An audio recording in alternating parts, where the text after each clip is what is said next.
మత్స్యకారుల కడుపు కొట్టేందుకు ముగ్గురు నాయకులు ఏకమయ్యారని మాజీ ముఖ్యమంత్రి వైఎస్ జగన్మోహన్ రెడ్డి తీవ్ర విమర్శలు చేశారు.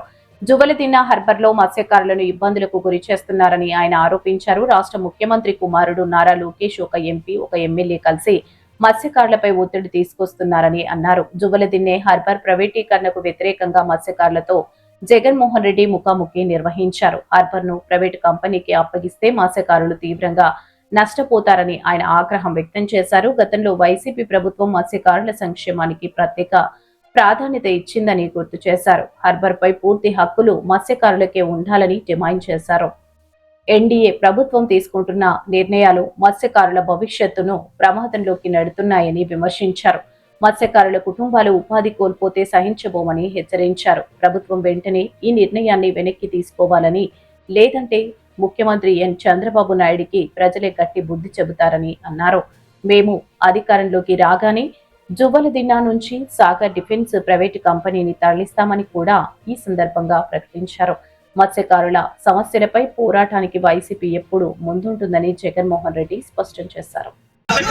మేలు చేయాల్సిన చోట మేలు చేయకపోగా వారి కడుపు మీద దంతా ఉన్నాడు చంద్రబాబు నాయుడు. ఇక్కడే ఈ ప్రాంతంలోకి ఎవరు కూడా రాకూడదు. ఇది ఆంధ్ర రాష్ట్రానికి సంబంధించిన ఫిషింగ్ ఏరియా. స్ట్రిక్ట్ గా రూల్స్ ఉన్నాయి. మనం తమిళనాడులోకి పోకూడదు, తమిళనాడు వాళ్ళు మన వైపు మన దగ్గరికి ఇక్కడికి కూడా రాకూడదు. ఇవన్నీ స్ట్రిక్ట్ గా రూల్స్ ఉన్నాయి.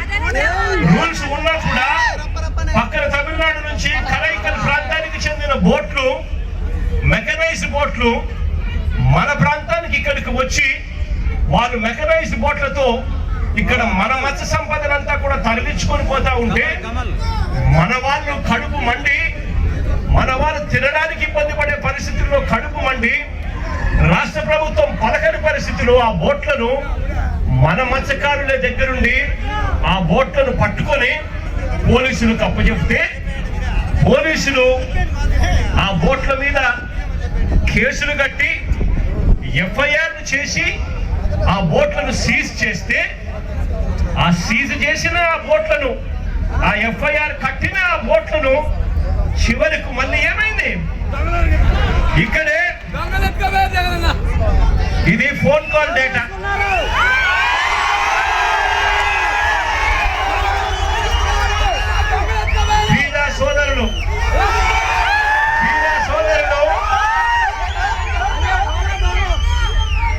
సోదరులు ఆయన అనుచరుడు కొందూరు పోలిశెట్టి,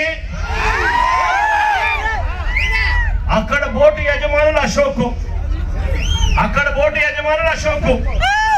వీళ్ళ మధ్య జరిగిన సంభాషణలకు సంబంధించిన కాల్ డేటా, టెలిఫోన్ లో మాట్లాడిన కాల్ డేటా, కాల్ నెంబర్లు వీళ్ళందరూ కూడా కుట్రమని ఒకరితో ఒకరు మాట్లాడుకొని నారా లోకేష్ అనే వ్యక్తి ఇప్పుడు మార్చి 12వ తారీఖున ఇంటికి వస్తాడు. మార్చి 16వ తారీఖున ఈ బోట్లు ఇక్కడ నుంచి పోతాయి. అంటే మత్స్యకారుల మీద కడుపు మీద కొట్టడం కోసం ఏకంగా ఇంతమంది దొంగలు, ఇంతమంది పెద్ద దొంగలు, ఒకరు ముఖ్యమంత్రి కొడుకు, ఒకడు ఎంపీ, ఇంకొకడు ఎమ్మెల్యే, ఇంతమంది కలిసి ఎవరిని తన్నేది చిన్న పేదవాళ్ళైనా మత్స్యకారులు అనడానికి, కడుపు మీద కొట్టడానికి ఇంతమంది ఏకమవుతారు. నేను అడుగుతా ఉన్నా, ఇక్కడ డిఫెన్స్ సాగర్ డిఫెన్స్ అంటే ఒక ప్రైవేట్ డిఫెన్స్ కంపెనీకి చంద్రబాబు నాయుడు గారు ఇక్కడ భూములు కేటాయిస్తారు. ఉన్న 79 ఎకరాలలో సగం ఈ ప్రైవేట్ డిఫెన్స్ ఫ్యాక్టరీకి చంద్రబాబు నాయుడు గారు కేటాయిస్తారు. అంటే దాని అర్థం ఇక మత్స్యకారులకు ఇక్కడ నుంచి కూడా తరిమేసే కార్యక్రమం చేస్తా ఉన్నాడు చంద్రబాబు నాయుడు గారు. నేను అడుగుతా ఉన్నా చంద్రబాబు నాయుడు గారిని, ధర్మమేనా న్యాయమేనా అని అడుగుతా ఉన్నా. ఇదే మంచి చంద్రబాబు నాయుడు గారిని మత్స్యకారుల కోసం ఫిషింగ్ హార్బర్లు జగన్ నిర్మిస్తే నువ్వు చేస్తా ఉన్నది ఏంటయ్యా, దీన్ని కూడా దోచుకునే కార్యక్రమం చేస్తా ఉన్నావు.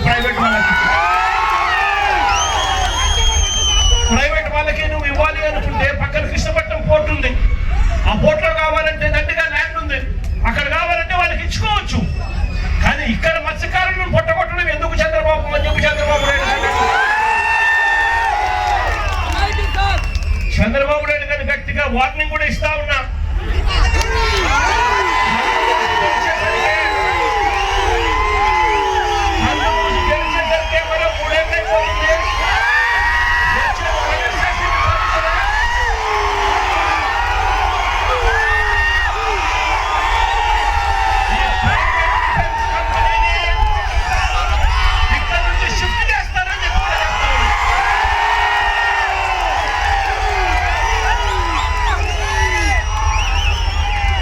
ఇక్కడ ఫిషింగ్ హార్బర్ ఇక్కడే కాదు, రాష్ట్రంలో కడతా ఉన్న 10 ఫిషింగ్ హార్బర్లు అన్ని కూడా మత్స్యకారుల సొత్తు అని చెప్పి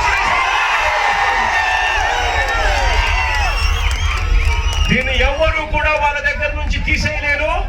చంద్రబాబు కాదు కదా, వాళ్ళ తాత కూడా తీసేయలేరు.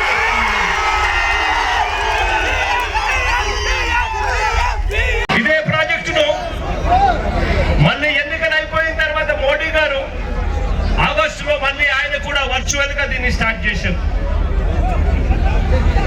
ఇదే జువలిదిన ప్రాజెక్టు అన్ని రకాలుగా పూర్తయిపోయిన ఈ ప్రాజెక్టు ఇక్కడే ఈ ప్రాజెక్టులో మత్స్యకారులందరికీ కూడా ఎక్స్క్లూసివ్లీ ఫిషింగ్ హార్బర్ ఏర్పాటు చేసిన ఈ ప్రాజెక్టు మన కళ్ళ ఎదుటే కనిపిస్తుంది. పక్కనే బాపట్ల జిల్లాలో నిజాంపట్నం ఫిషింగ్ హార్బర్, అందులో 62% పనులు ఇప్పటికీ పూర్తయ్యాయి మా ప్రభుత్వ హయాంలోనే.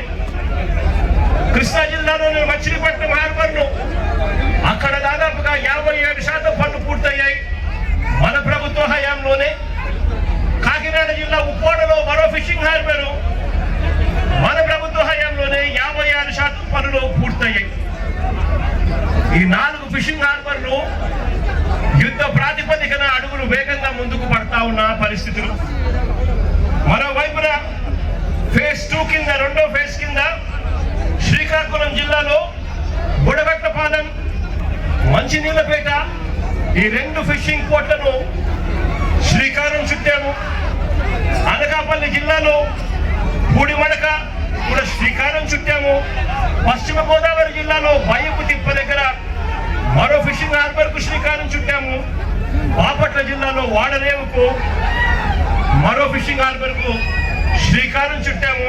ఫిషర్మెన్లందరూ కూడా, ఈ మత్స్యకారులందరూ కూడా సంపద తీసుకొస్తే ఆ సంపదను ఇవన్నీ కూడా ఉపయోగపడే విధంగా ఉంటాయి.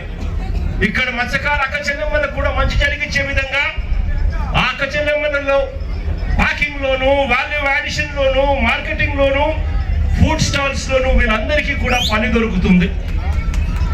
ఈ రకంగా ఒక ప్రణాళిక చేసి, ఈ ప్రణాళిక ఒకటే కాదు, ఇక్కడే ఇదే జువ్వలదిన్నలోనే ఏకంగా 1250 మెకనైజ్డ్ మోటరైజ్డ్ బోట్లను ప్రతి మత్స్యకారుడు హక్కుగా పొందాలి అనే ఆరాటంతో అప్పట్లోనే మా ప్రభుత్వంలోనే ఈ 1250 మెకనైజ్డ్ మోటరైజ్డ్ బోట్ల కోసం ఒక్కొక్క బోటుకు 12 మంది నుంచి 15 మందిని ఒక్కొక్క బోటుకు ఫిషర్మెన్ అందరినీ కూడా గ్రూప్ చేయండి.